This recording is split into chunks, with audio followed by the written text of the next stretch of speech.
Greetings, my name is Michael Miller. This is a Michael Miller trademark training video out to you because you're watching. Thank you and welcome. It's meant for Michael Miller Pilates licensed affiliates, the Core New Core, and anyone interested in surviving and thriving as a Pilates instructor. Now maybe that only means, of course that only means within this broadcast, within this point of view, and maybe this point of view will have nothing to do with how well you thrive or survive as a Pilates instructor. Because this point of view, the MMP point of view of Pilates, is an ideal view. It takes Joe's words and theorizes that there's an ideal within his method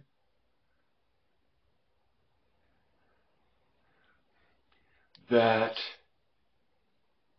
points to an experience or leads to an experience.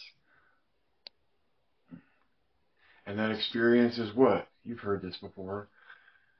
Complete coordination of body, mind, and spirit is Joe's definition of contrology.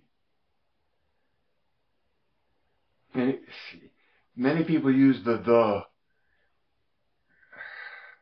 They say Pilates is the complete coordination of body, mind, and spirit. Well, first of all, Joe didn't use the word Pilates. He called it contrology, which is terribly important from my point of view to understand myself as a Pilates instructor as to what is the target that I'm shooting for, and that target is control. The name of his method is the study of, or the love of, or the subject of contrology, controlology.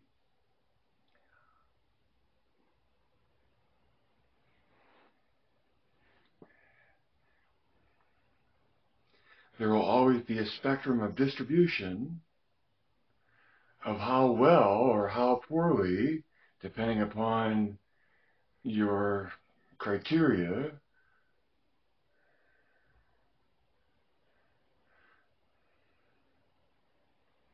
someone understands what someone else is trying to say, or to point to. And Joe spent his whole life keeping the order of the mat consistent by his own documentation, 40 years apart. Same exercises, same order. So MMP looked at that as something that remained unchanged in his time, and from my point of view, for good reason, because that sequence is the poem, and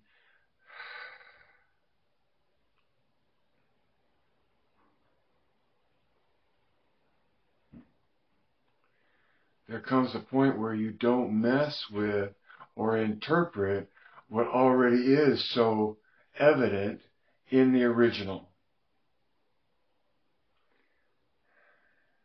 So, I thought I only had one today, and then right before I went to come talk to you, a second one popped up in terms of the title would be Movement. Okay, Movement. And the background on that title would be someone that discovered me on Instagram, inquired about taking a class with me, and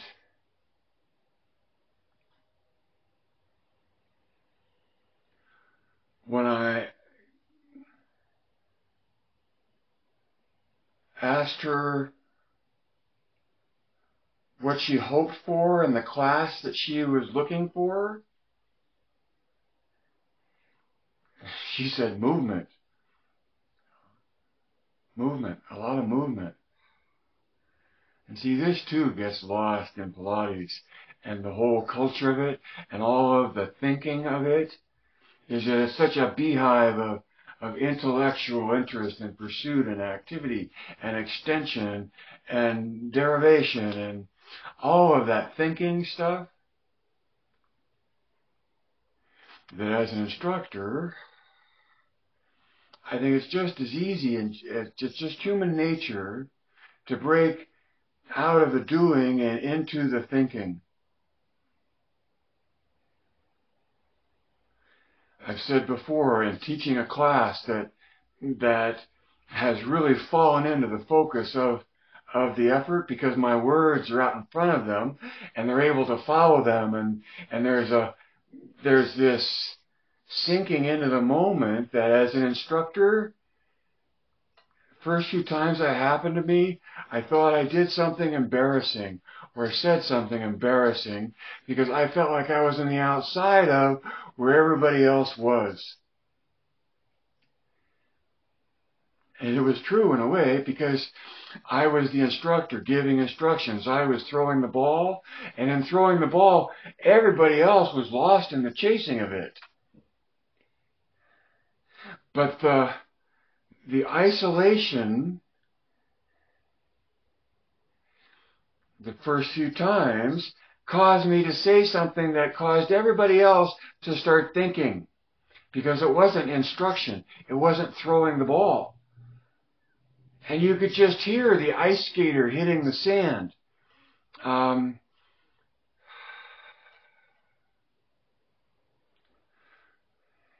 So my point is multifaceted here. It's about movement, and it's about, as the instructor, you give instructions and people then chase the ball, or they move according to your instruction. And your instruction is meant to be out in front of your students, so that they have to listen and pay attention. They have to observe what's going on. They can't stay lost in their mind and then be present the way everyone else is, or assuming a class.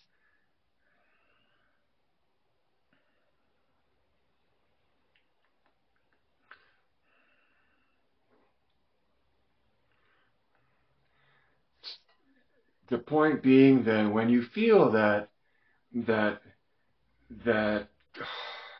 isolation from how focused everyone else is based on your teaching, that's normal and that's good. And don't let you be the one, you be the one that pops that bubble, because all too often, almost dependably, someone else in the room will feel the need to break that bubble. It's like thinking almost needs to come in and express itself as though it's not present in what's already going on, which of course it is. So, but then, okay, so more to the subject, this person looking for a class from me, when I asked, what do you hope for out of the class? Movement was the answer.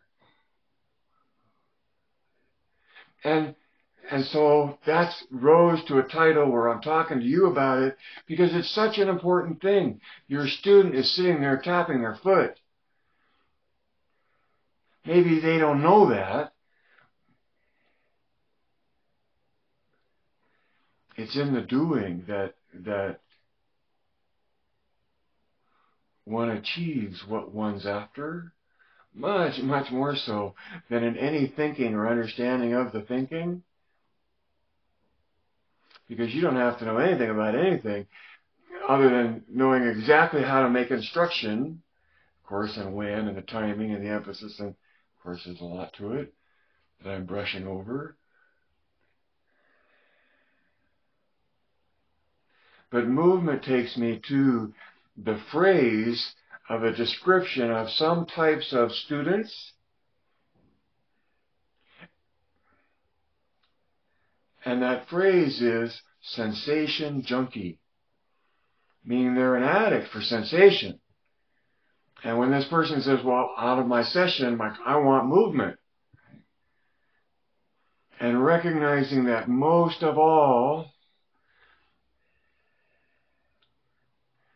that's how I, as a Pilates instructor, seek to apply my craft, is in helping my student coordinate their being, thinking, and observing. And the coordination isn't in just the intellect. It isn't in understanding. It isn't in thinking. It comes from the effort to move and control your movement. in a way that requires being, thinking, and observing. And why is that? Because Pilates in one word is exercise.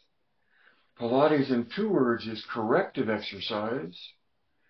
And it's that corrective feedback loop that as an instructor we participate in. And from the MMP point of view, we are there participating until we can pull the curtain aside for the student to manage the corrective loop themselves. So sensation junkies,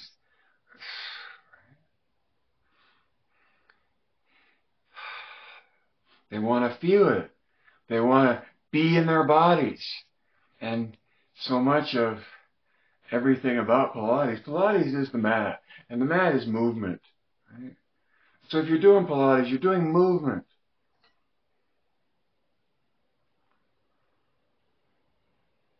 If you demonstrate everything you want your student to do, you take up that much time that the student could be moving. And the time that the student can be moving is precious. And the target, right? What's the target? I want to move. Okay, let's go.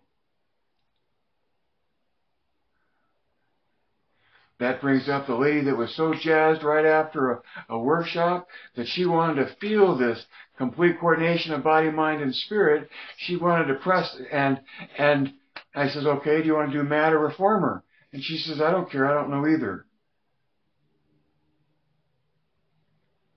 So the point I'm making there is, Deborah Robinson Callway says Pilates works and Pilates takes time, and it does, it takes time. It takes familiarity. And in that regard, it takes the carousel.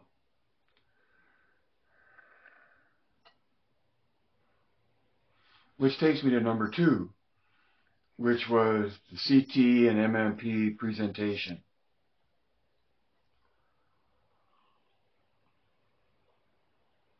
It seems I'm about to go out on tour to make invitation to my convention that comes up September 21st at 9:54 Rocky Mountain Time,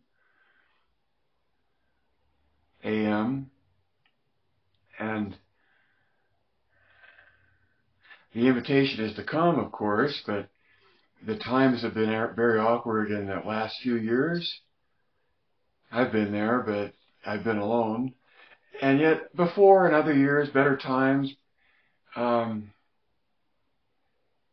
this year it's on a Friday morning, 9:54 p.m.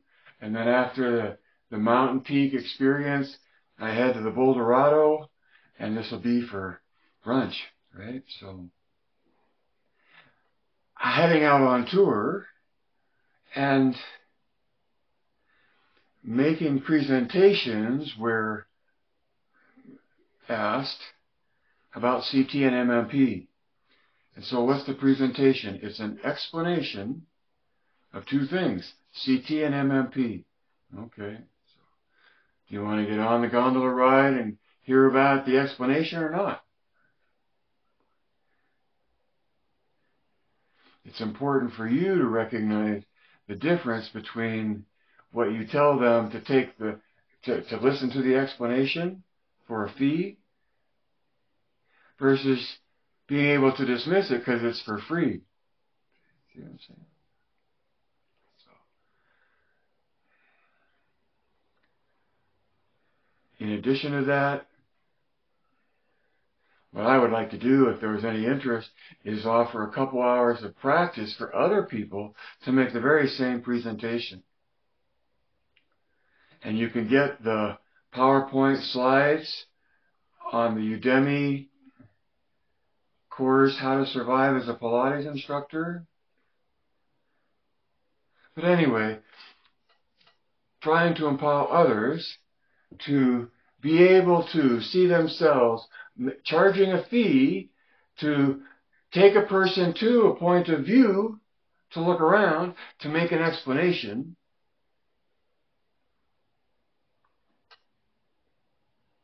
without needing to go beyond that. Because right there in making the explanation is where you point out a point of view that's distinctive from others. You know why I mean that? Why do I mean that? Because by and large, the Pilates culture's all a point of view is monocular insofar as tradition, people that knew Joe and their lineages, then layered by generation. Where do you fit on the spreadsheet? That's one way of organizing it, but it's far from what's possible and what's probable for the future, because I exist, and this point of view that I send to you exists, and I think that I could leave and it would continue on and thrive and continue to clarify to me what is in essence within Joe's original work. So in making that presentation, there's only 5 things to cover that are in the PowerPoint that you can have in your hand or projected up above you on a screen that just gives Joe's statement. Definition, I consider contrology contrology is complete coordination of body, mind, and spirit. I got ahead of myself. I almost went to number 2. Joe's definition. Knowing that word for word will help you no matter what you make of Pilates and anywhere else. In the very next paragraph, Joe writes that contrology develops the body uniformly, comma, more of the sentence. But uniformly is as far as you need to go for the explanation of Michael Miller Pilates, and that it's important to do Pilates uniformly. It's a whole body effort. And the more Pilates becomes diverse in expression and interpretation, the more this notion of whole body will shrink to less of a assumed presumption that I think existed over the last few decades. So in the absence, to make the explanation, you got to know Joe's definition. You have to know Joe's statement that contrology develops the body uniformly. You have to know the sequence. Now that's a big chunk because that's 34 exercises in a row that you have memorized. You can go hundreds, roll up, roll over, single leg circle, rolling like a ball, 1 leg stretch, 2 leg stretch, and then there's more and contemporary, but then you stay in all the way to push-up. But you know the 34 exercises by heart, backwards.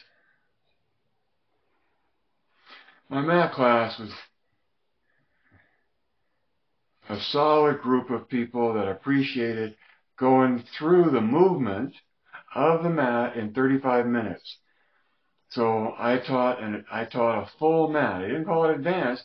I just called it a full mat. 35 minutes. I did all my thinking and talking and announcements in the first 10 or 15 minutes before class started.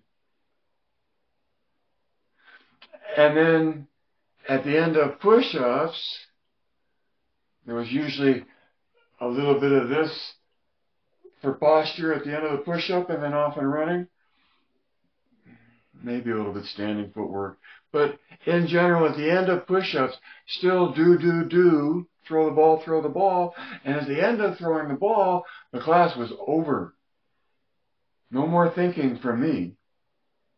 So a person could be where they've been or tried to dive into depth in the last 55 minutes and not necessarily be dragged out of it by me. They could be done, roll up their mat, go get their stuff, walk away, See what I'm saying? Don't break the bubble if you don't have to. Recognize that there's a bubble you're trying to create, and that that bubble is created in movement.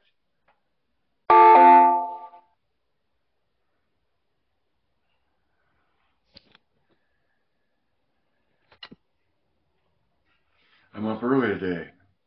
I have places to go and things to do and people to see.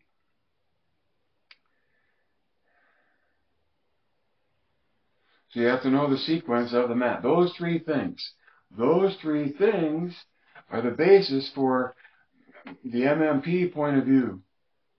Nothing else. Just Joe's definition, Joe's statement, Joe's promise about uniform development. Contrology develops the body uniformly. I used to think of that as a promise about how the outcome would be. And then back up into realizing that contrology develops the body uniformly is the means that you use to get to the uniform development. You know what I'm saying? The outcome is because of the way you do it. You do it whole body.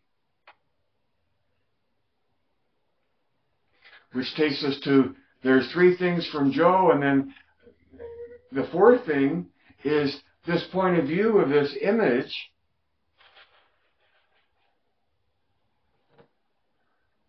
It's the Michael Miller trademark.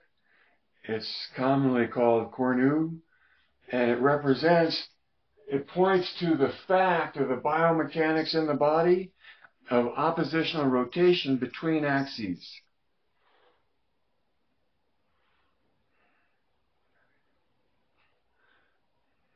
I kept looking for it from somewhere else and came to realize that I was looking at it in a way that in my lifetime, nobody's come to me and said, oh no, that exists here. You know, okay, great. The point is that this image, my trademark, points to the biomechanics of oppositional rotation between axes. And that's the way you get to uniform engagement. That's the way you develop your body uniformly, is through Cornu tension to distribute the load as evenly, as ideally as you can. And in so doing, alignment becomes perceptible. And see, the whole ride up to the explanation, from down here, this trip up to a different point of view really starts with the core. And this point of view looks at the core specifically as a rotational dynamic in the body. Your ability not just to make muscles squeeze, but your ability to actually make an involutional grip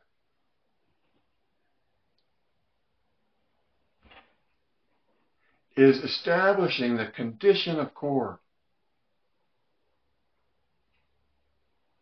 So core isn't a location, it's a condition.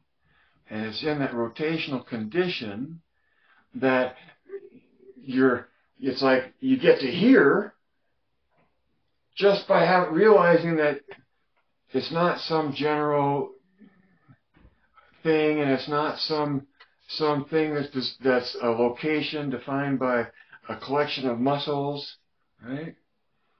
The core is this condition. It's a dynamic condition of rotational nature, actually involutional nature. The nautilus shell curves out as it expands out into life. Our effort to control that expansion is one that goes in. And off of that, we emerge and evolve out of not being just a nautilus shell, but growing a spine. And from a distance, developing the ability to make rotational dynamic that reaches back in connection with the base that we have. We are. Our core is our pelvis.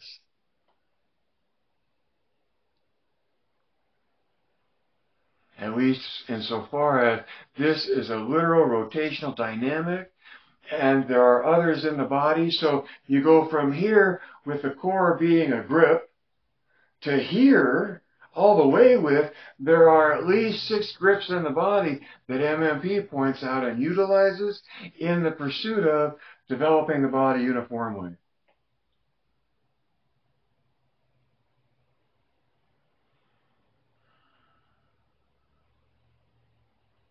So that's why it's important to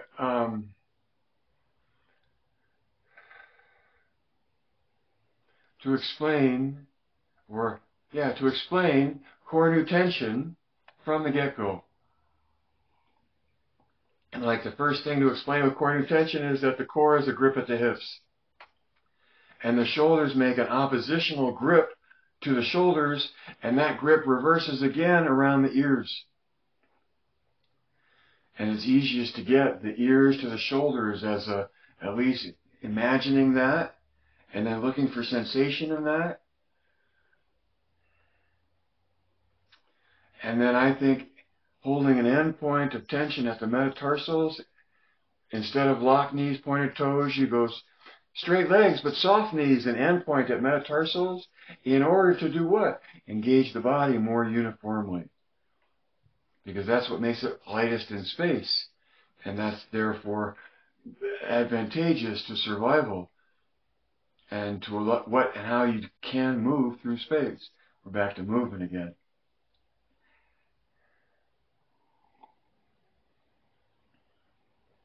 So these 3 things, and coming to identify and recognize core nu tension in the body, then just from these 3 things, I'm trying not to be obscene, but just from these 3 things of Joe, you get to the definition.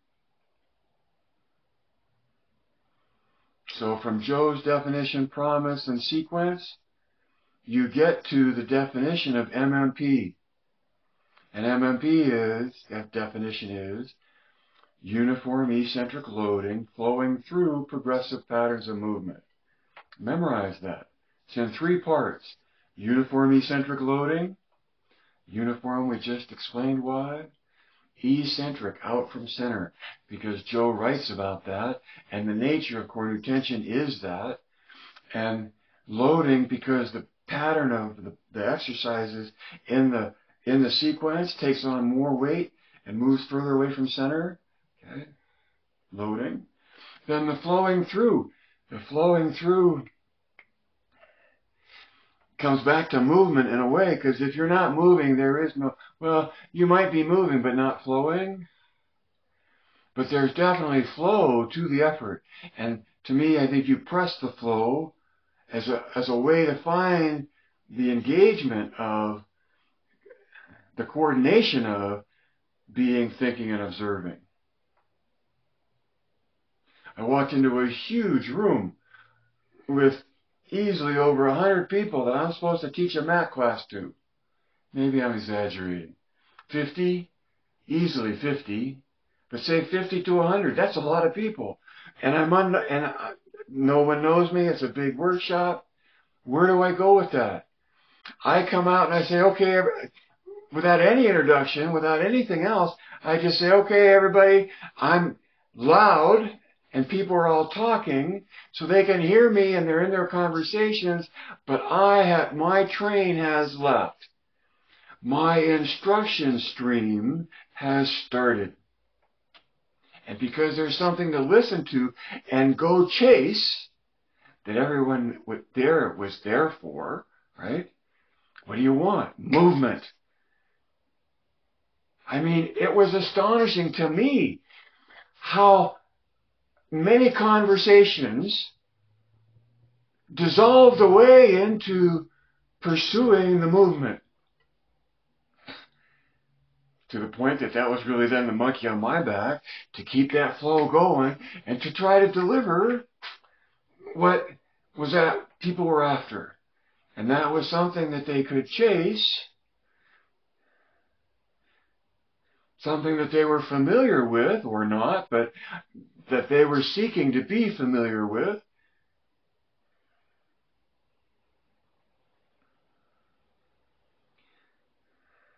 So flowing through,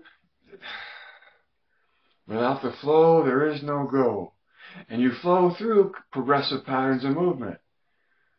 Now, progressive is like steps, and that was all my sign language last broadcast. It's progressive. It's meant to get you somewhere in stages. And the first stage is the primary plane that defines our movement. Forward and back. The eyes, the nose, the ears, it's all about getting to there first to eat and procreate, to survive. Okay. What's interesting about the space that we occupy is that if all we were is paper thin, then it would be hard maybe to get to where we're going. But if we have some stability from side to side, then we can steer better forward and back.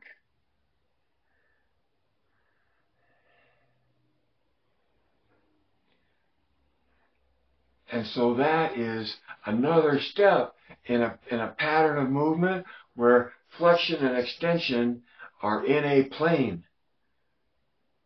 that we try to hold symmetrical as we go, because we're more mobile if we do.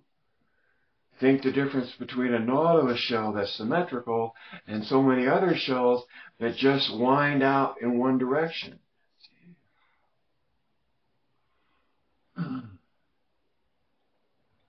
So that pattern of movement, moving in this plane, and then this plane, and then after that, once you idealize 3D space by two perpendicular planes,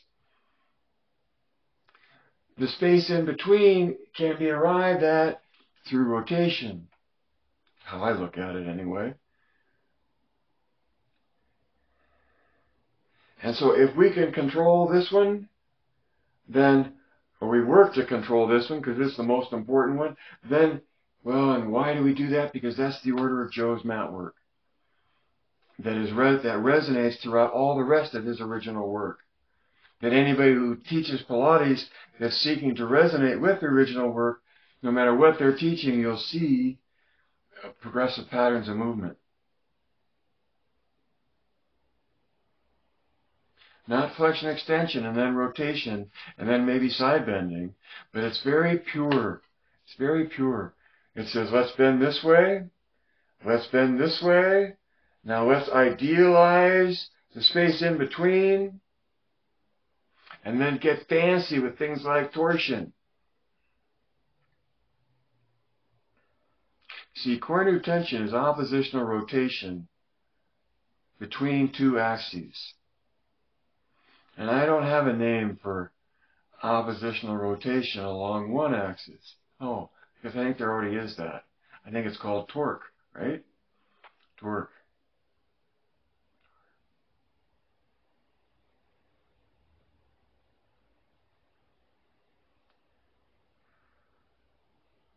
If you know Joe's definition by heart, that gives you the strength and confidence to stand on Joe's own words.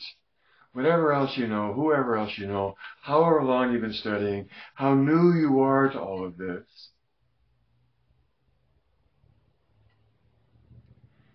you can't do wrong putting some foundational blocks into your wall of or building of Pilates, your own knowledge. And knowing Joe's definition is a key one.